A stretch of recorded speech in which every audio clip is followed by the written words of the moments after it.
Bonsoir à tous. Merci d'être là. Merci de prendre soin de vous à travers ce webinaire. Nous allons prendre soin de nous et soin de nos proches. Alors, offrons-nous tout de suite 45 minutes. 45 minutes, je vous propose de les diviser en deux temps. Un temps où je vous ferai une petite présentation de ce qu'on entend par le stress et les impacts sur les liens familiaux. Et puis, 20 minutes à peu près de questions. Je lirai vos questions et répondrai à quelques-unes de vos questions. Alors, pour commencer, je m'appelle Erika Perrose. Je suis dans l'accompagnement depuis une vingtaine d'années. Ça veut dire quoi? Ça veut dire que je coach, je supervise notamment des coachs. Et je suis une passionnée par l'humain, par ce qui nous unit, ce qui nous transforme. Donc, j'interviens aussi bien en individuel qu'en collectif et sur des sujets très personnels comme professionnels.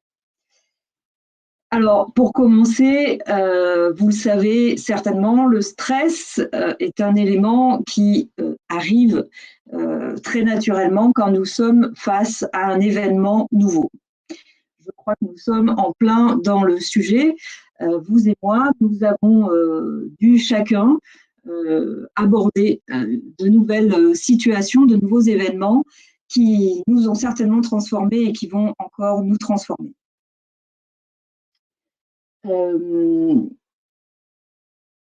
Donc, nous en sommes là, en train de vivre chacun, petits et grands, dans notre quotidien, le changement. Le changement, vous l'avez vécu, vous vous êtes adapté avec le télétravail, avec l'école à la maison, la promiscuité ou peut-être la solitude, les outils informatiques. Donc, vous avez appris peut-être déjà, vous avez déjà travaillé sur votre stress, en tout cas fait en sorte de le diminuer. Alors, je ne vais pas ajouter à tout ce sujet du stress, mais vous l'avez peut-être lu dans les études récentes qui ont été menées, et notamment suite au confinement qui a eu lieu en Chine.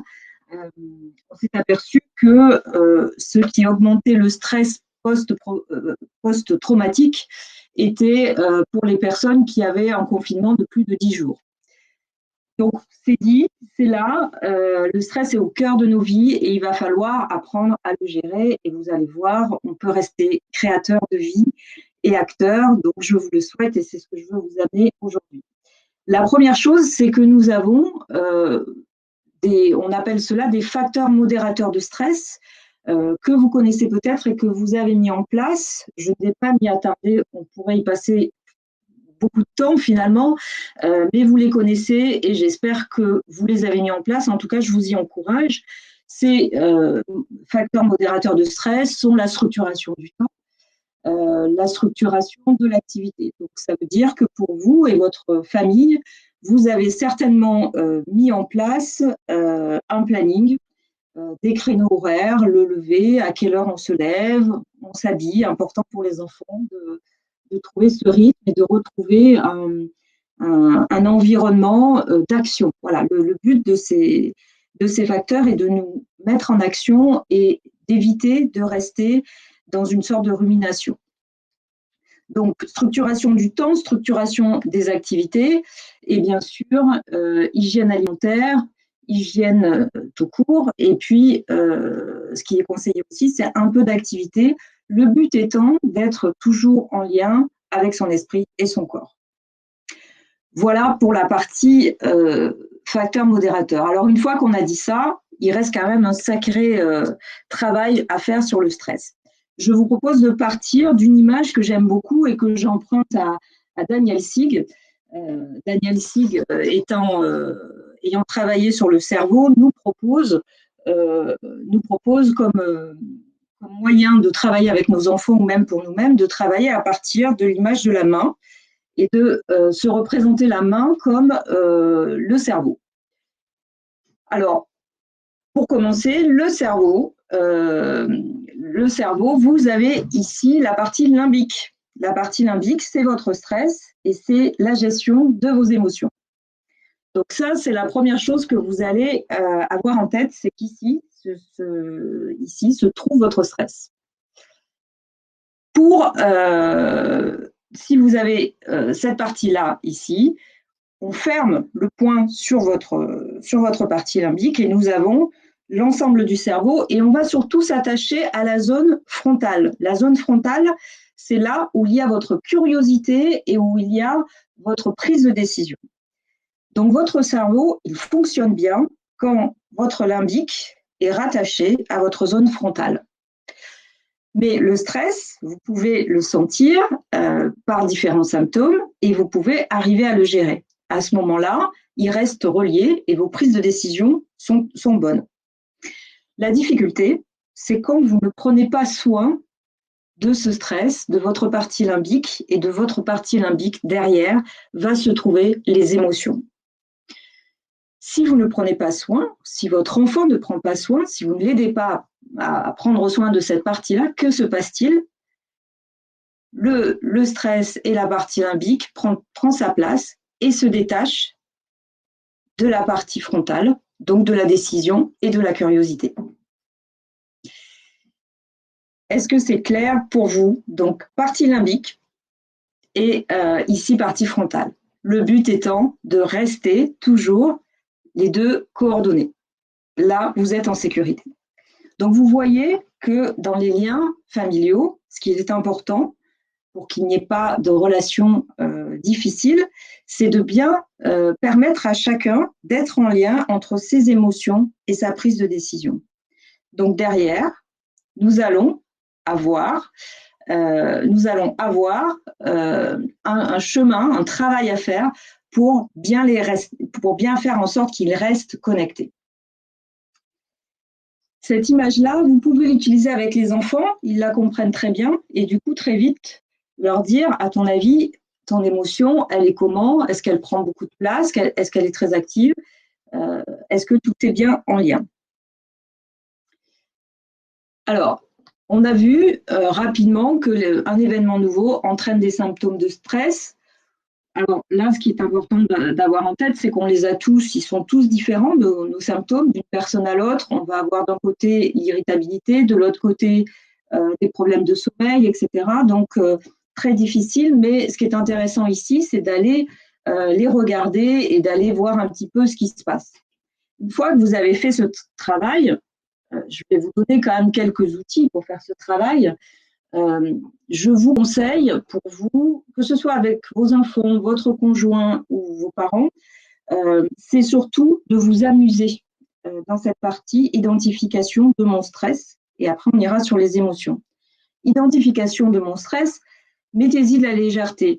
Commencez par des questions un peu de type action-vérité.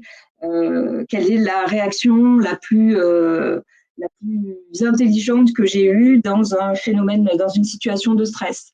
Quelle est la réaction la plus étonnante que j'ai eue face à un stress? Derrière, vous allez ensemble partager justement des émotions, partager des anecdotes, mettre de l'humour et permettre à chacun de s'exprimer et de parler des manifestations du stress qui sont propres à chacun. Donc, c'est très intéressant de passer du temps là-dessus parce que c'est comme ça qu'on va réussir à le maîtriser, à le reconnaître et à prendre soin de lui. Le but étant de prendre soin de lui. Vous pouvez ensuite, toujours dans cette partie des symptômes du stress, vous pouvez ensuite vous poser des échelles de mesure. Donc, pour votre enfant, lui dire, tiens, quand tu racontes cette situation qui te stresse, sur une échelle de 0 à 10, comment se situe ton stress? Donc, il va vous dire 7. Voilà, donc ça t'empêche de faire quoi, etc. Comment tu le vois? Après, on continuera sur les autres questions. Et vous voyez qu'on peut commencer à mettre des échelles. Et ces échelles, elles sont importantes parce qu'on ne se rend pas compte du stress de l'autre, puisqu'on n'a pas on n'a pas la même histoire, le même fonctionnement. Ces symptômes et ce stress ne va pas se mettre en place de la même manière. Ça va être pareil avec, par exemple, vos parents, où on va avoir une difficulté.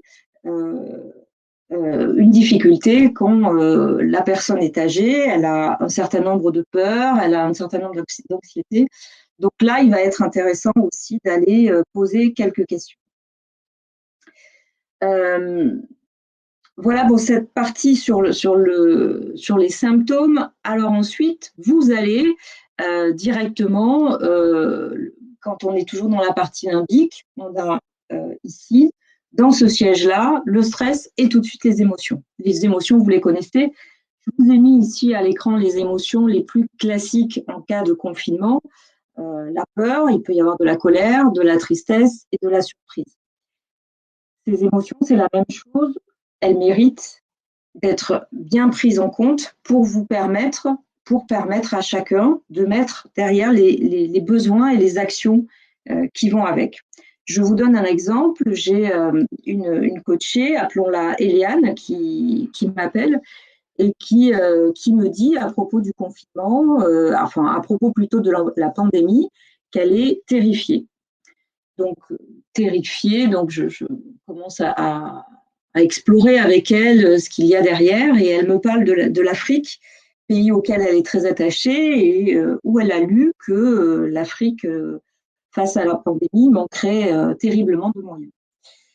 Et au fil de notre échange, je m'aperçois que ce n'est pas de la peur qu'elle a, mais elle finit par se rendre compte qu'elle est très triste de se dire qu'en 2020, un pays va souffrir autant de la pandémie alors que d'autres pays auront les moyens, en tout cas autant que faire se peut, de se défendre. Résultat des courses, elle découvre qu'elle n'a pas une peur, mais une tristesse. C'est très différent parce que derrière, son besoin n'est pas le même. Si l'émotion majeure avait été la peur, elle serait terrorisée, effectivement, comme elle le disait, et ça veut dire que son besoin serait un besoin d'être rassuré. Être rassurée, ça veut dire quoi? Ça veut dire que derrière, elle chercherait beaucoup d'informations, allumerait tout le temps sa télé ou peut-être éteindrait sa télé. Bref, son besoin serait lié à cette peur, à cette émotion. Or là, c'est de la tristesse qu'elle ressent. Enfin, la première émotion, l'émotion la plus forte étant de la tristesse. Son besoin était différent puisqu'elle a décidé de se renseigner et de pouvoir participer financièrement auprès d'organisations pour apporter des soins supplémentaires dans ce pays. Vous voyez qu'à chaque fois, prendre soin de l'émotion, c'est la connaître et c'est permettre un besoin et une action intéressante derrière. Et toujours pareil, cette émotion, elle a une place importante parce que si elle est bien gérée, elle est en lien avec le frontal et la décision est la plus saine. Et normalement derrière, avec le besoin, votre échelle du démarrage va redescendre d'un cran. Voilà pour la partie émotion, qui est une partie importante. Donc vraiment de prendre soin chacun de nos émotions, de ce qu'on ressent. Et ce qui est important et ce sur quoi j'insiste, prenez soin de bien explorer votre émotion. Une émotion peut en cacher une autre. Donc, soyez vraiment attentifs à ces émotions. Et plus vous allez avancer, là, nous allons aller sur le besoin. Et vous allez voir que pour voir si cette émotion est juste, il est important d'aller dans cet enchaînement. Le besoin. Donc, une fois qu'on a, je vous ai donné le besoin de Eliane, donc se reconnecter à des associations pour faire un don en Afrique. Voilà. Donc, en fait, ici, c'est tout de suite de regarder de quoi j'ai besoin pour apaiser mon émotion. On est vraiment sur le besoin de la personne. Le besoin, ça ne passe pas forcément par une action. Ça, c'est important. C'est quelque chose, ça peut être le besoin d'être seul ou le besoin d'être ensemble, peu importe. Mais dans les deux cas, on n'est pas encore forcément dans l'action. Le besoin est propre à chacun. Donc, votre enfant ou vos enfants ne vont pas avoir le même besoin. Je passe rapidement, mais vous n'hésiterez pas dans les questions à revenir sur ces parties si vous avez besoin. Une fois que vous avez identifié votre besoin, vous allez aller forcément vers une action. Je dis forcément parce que le plus souvent, pour faire en sorte d'avancer, eh ben, on voit déjà des choses à mettre en place, seul ou ensemble. Voilà. Donc ça, c'est quelque chose qui est important et où là, on peut retrouver les liens familiaux, c'est-à-dire répondre aux besoins de la personne par des actions. Ces actions, elles peuvent être variées, ça peut être d'appeler la personne, de faire des visios, de s'écrire quelques mots, de se dire des choses, de se rappeler des souvenirs. Enfin, vous avez des tas d'actions qui peuvent se mettre en place pour aider à partager et faire en sorte que, toujours pareil, ce limbique soit le plus possible géré. Alors, maintenant, continuons. Alors, ce que je voulais vous dire avant de passer à cette slide, vous voyez que c'est un cheminement qui demande beaucoup d'exploration. Attention, tous, nous n'avons pas les mêmes symptômes, donc nous n'avons pas les mêmes émotions, nous n'avons pas les mêmes besoins, nous n'avons pas les mêmes actions. Si à un événement nouveau, vous réagissez, peut-être que l'action que vous allez mener va amener un nouveau stress à la personne. Je vous donne un exemple. Appelons cette personne Céline. Céline vit aux États-Unis et son beau-père est malade depuis plusieurs semaines. Et là, elle panique un petit peu parce qu'elle est très proche de son beau-père. Et son mari, lui, ne change rien à ses habitudes, c'est-à-dire, lui, dans sa réaction, n'appelle pas plus souvent son père.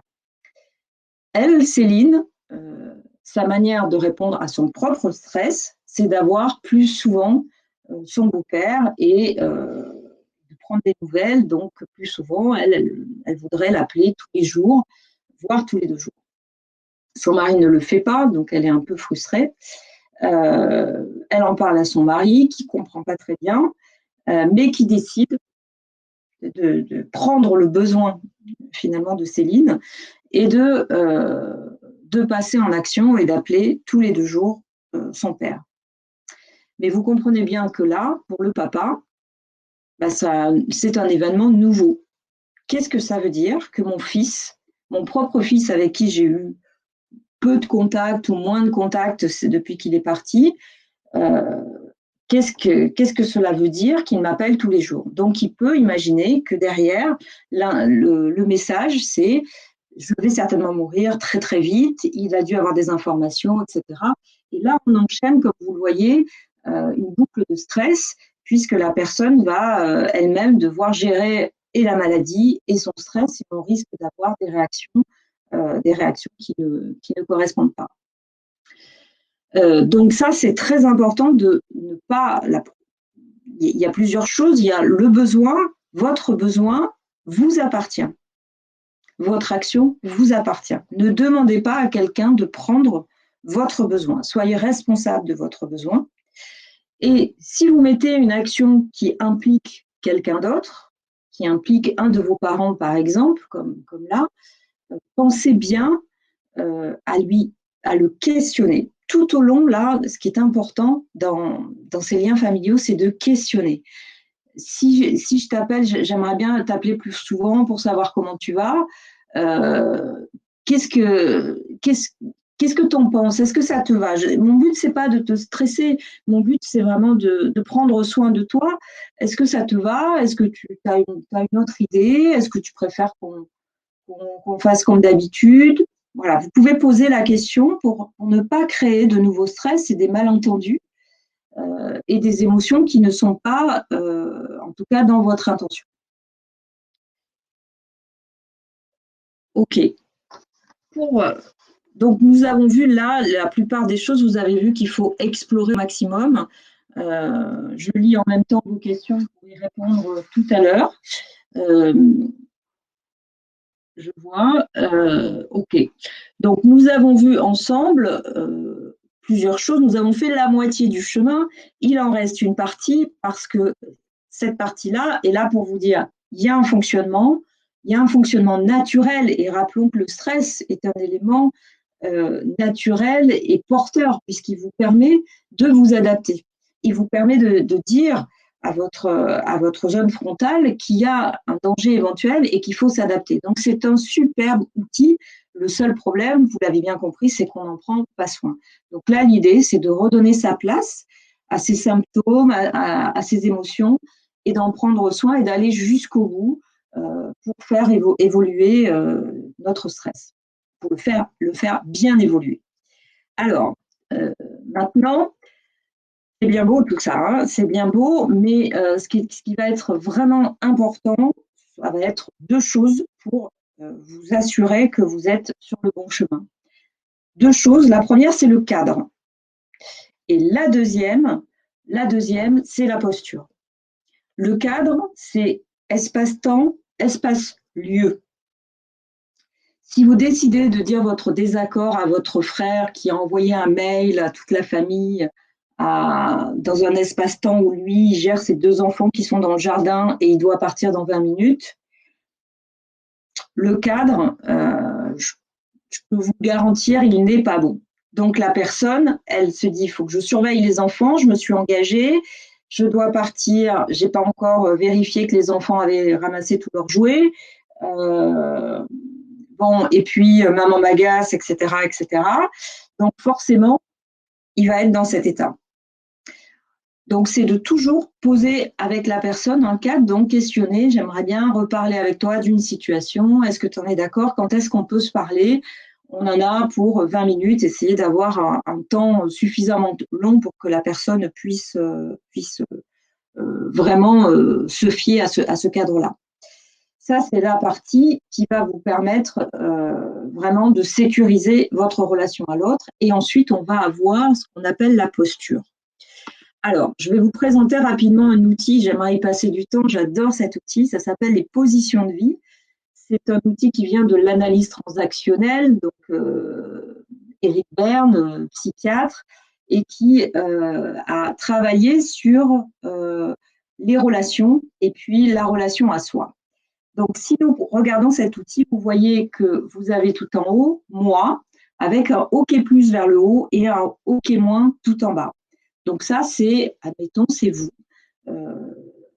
Vous, présent ici, qui regardez votre état. Donc le OK plus, c'est je vais bien, je me sens bien, tout va bien aujourd'hui. Mon OK moins, c'est aujourd'hui, je suis en stress, j'ai 3 calls, j'ai mes 2 enfants qui s'agitent dans tous les sens, je ne sais pas comment je vais gérer. Ça, c'est votre OK moins.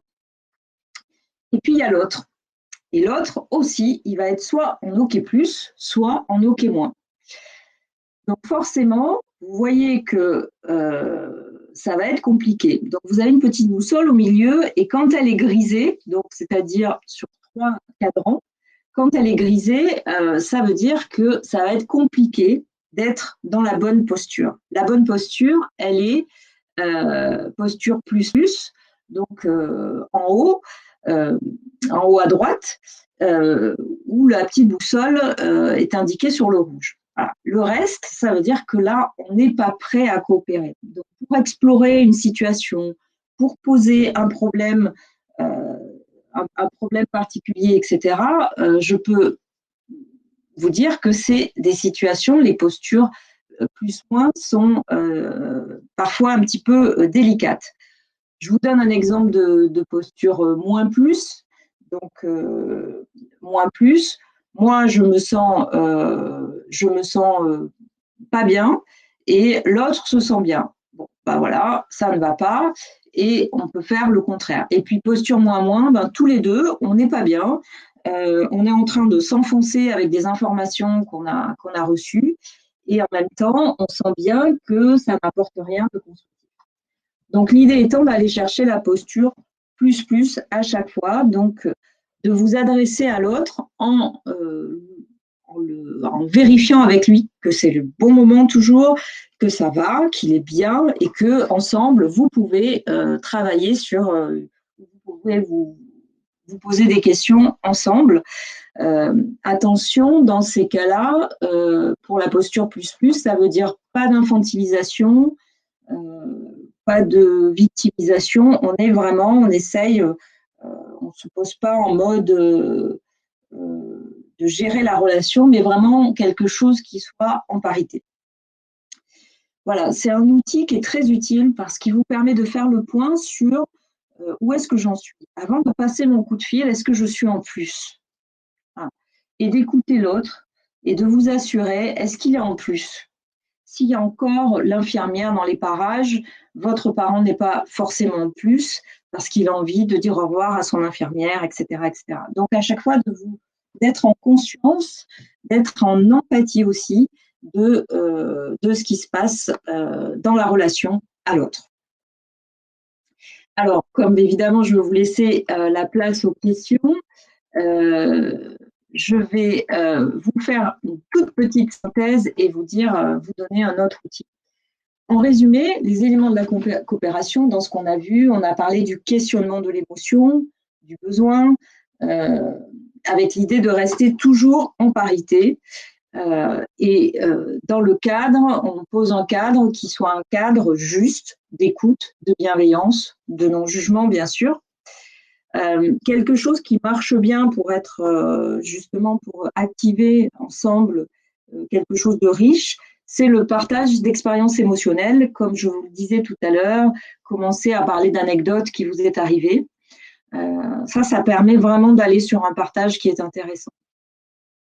Si vous avez, que ce soit avec vos enfants, je parle souvent de vos enfants ou des parents, c'est vrai pour tout le monde. Ce qui est important, c'est de remettre au centre les ressources qu'on a. Les ressources, c'est les ressources de la personne. N'oubliez pas, une personne qui a peur, vous pouvez faire appel à une expérience qu'elle a vécue ou elle a fait face. Je pense surtout aux personnes âgées qui peuvent être vite fragilisées, de revenir sur mais maman, ce type de situation, tu l'as déjà vécu et tu as fait face et on était là et on sera là, etc. Donc de revenir sur un principe, je l'ai mis après, de réalité, donc toujours en respect vraiment de la personne, c'est pas contre elle, mais c'est pour lui permettre de réactiver ses ressources, ses valeurs, son identité. Et puis l'action pour aller sur le champ des possibles. Tout ça avec humour, bienveillance, partage. N'oubliez pas l'humour, s'il vous plaît, c'est important sur des sujets aussi forts que cela. Alors, je vous présenterai peut-être quelque chose tout à l'heure selon vos questions et je vous mets, moi ça c'est un peu mon guide, les accords Toltec, vous trouverez plein de choses dessus, ce sont 4 accords qu'on peut utiliser à tout moment. Je ne vais pas vous faire toute l'histoire, peut-être lors d'un prochain webinaire, mais ce sont 4 accords que je respecte et que j'essaye de respecter dans mes liens familiaux et je vous invite à les utiliser, ils sont quand même très très forts. Donc, le premier, c'est que votre parole soit impeccable. Dans impeccable, il y a aussi l'idée de juste, de pouvoir dire quelque chose de respectueux et de juste. De ne pas en faire une affaire personnelle. Vous avez vu, quand on est comme ça, quand l'émotion prend le dessus, quand votre maman ou ma maman s'énerve, c'est certainement que là, l'émotion, elle est très forte et qu'elle n'a pas su la gérer. Donc, ne pas en faire une affaire personnelle, ne pas faire de suppositions et rester à poser des questions de manière la plus précise possible pour que la personne puisse bien expliquer ce qu'elle ressent. Et puis, toujours en se disant qu'on peut faire de son mieux et qu'on fait de son mieux. Je m'arrêterai avec trois choses qui me semblent importantes dans la relation. Ou une chose en tout cas, c'est se poser la question quand vous passez un coup de fil, quand vous faites une visio à distance comme ça, c'est comment je nourris la relation. Comment je nourris la relation, comment je fais en sorte d'apporter quelque chose à cette relation pour qu'elle soit belle et qu'on ressorte tous contents. Donc j'ai envie de finir sur dans quelle mesure, la dernière question à vous poser, c'est dans quelle mesure ce confinement, cette situation va rendre nos relations plus fortes. Voilà, je m'arrête là pour prendre vos questions. Je regarde tout de suite.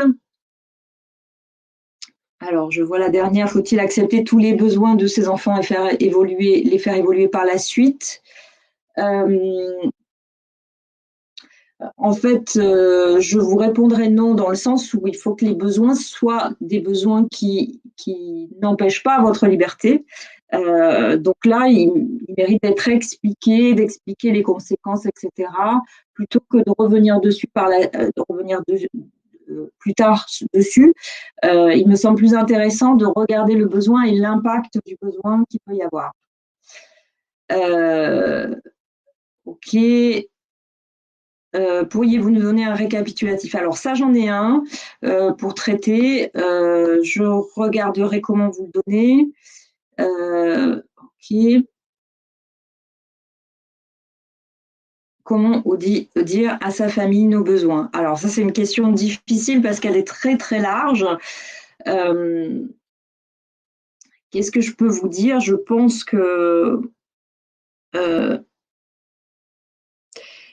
qu'il faut déjà parler de votre émotion et dire que c'est la vôtre. Donc, parler de la tristesse ou de la peur, de commencer à parler de son émotion pour que eux imaginent aussi le besoin qui peut être lié. Je commencerai par c'est parfois un peu dur à une famille de balancer son besoin et surtout parfois c'est pas toujours entendu. Commencer à dire voilà ce que je ressens en ce moment, voilà ce qui se passe pour moi. C'est pas non plus facile, mais c'est un premier pas vers le besoin. Et si vous sentez que votre émotion est comprise, vous pouvez aller un peu plus vers votre besoin. Votre besoin, ne l'oubliez pas, il vous appartient, il n'appartient pas aux autres. Donc, ils peuvent, eux, se dire ça a trop d'impact sur moi. C'est comme pour la question sur les enfants, en fait. On ne peut pas répondre forcément à tous vos besoins. Alors, ma fille est coincée, elle va bientôt rentrer en Nouvelle, elle habite avec moi, je voudrais aussi appeler ma tante, mais j'ai peur en cas de mauvaise nouvelle. Mais j'ai peur, pardonnez-moi, j'essaye de voir, mais j'ai peur d'une mauvaise nouvelle. D'accord, mais je ne vois pas la question. Ok. Alors, comment gérer les colères de mon mari débordé par le stress? Ah, waouh, ça aussi, hein. Vous voyez que les questions sont très très larges. La première chose, la première question en tout cas à se poser, c'est que fait votre mari de ses colères? C'est-à-dire, est-ce qu'il s'en rend compte? Est-ce que c'est difficile pour lui? Après, est-ce que ça le rend triste? Quelle émotion est associée après ses colères? Déjà, ça, c'est une très bonne chose, question à lui poser, parce que si c'est une colère qu'il considère utile, vous n'allez pas me faire la même chose que si c'est une colère qu'il regrette. Voilà. Donc ça, c'est la première chose que je poserai. Je n'irai pas plus loin parce que c'est un vrai sujet. Mais je vous invite à essayer de voir avec lui ce qu'il en est pour aller un cran plus loin là-dessus. Parce que c'est un vrai sujet, ça a un vrai impact. Évidemment, le stress qu'il renvoie, il y a un effet miroir après sur la famille. Et qu'il est toujours à la maison. Donc là, on a toujours le stress du mari. Vraiment, je vous invite à essayer de voir si c'est ce qu'il veut, vraiment sans le culpabiliser, mais est-ce que c'est quelque chose pour lui qu'il considère comme un bienfait pour lui et les autres, et de quoi il a envie et comment ils se sent. Et je vous dirai ça pour le moment. Alors, oui, j'ai parlé d'actions nourrissantes à la fin pour une famille en vous disant comment je nourris ma famille. Alors, en exemple, je vais vous prendre l'exemple d'une personne qui avait créé un groupe WhatsApp avec sa famille et qui, alors il y avait le décalage horaire, mais qui envoyait un billet doux tous les soirs. Donc ça pouvait être manqué, ça pouvait être des cœurs, peu importe. Et la personne, et ce qui était assez drôle, ce qu'elle me racontait, c'est que même les personnes où elle pensait ne pas avoir de réponse, finalement, envoyaient eux-mêmes des cœurs ou envoyaient un petit message. Donc voilà, ça c'est une action nourrissante qui est vraiment dans le but d'apporter une émotion positive, parce que là, on a des émotions qui sont liées au confinement, mais une émotion de chaleur et de communion. Alors, comment faire pour aborder ce sujet et enclencher ce processus avec quelqu'un qui n'est pas intéressé, qui n'a pas l'habitude de partager tout cela? Oui. Alors ça, c'est la grosse difficulté.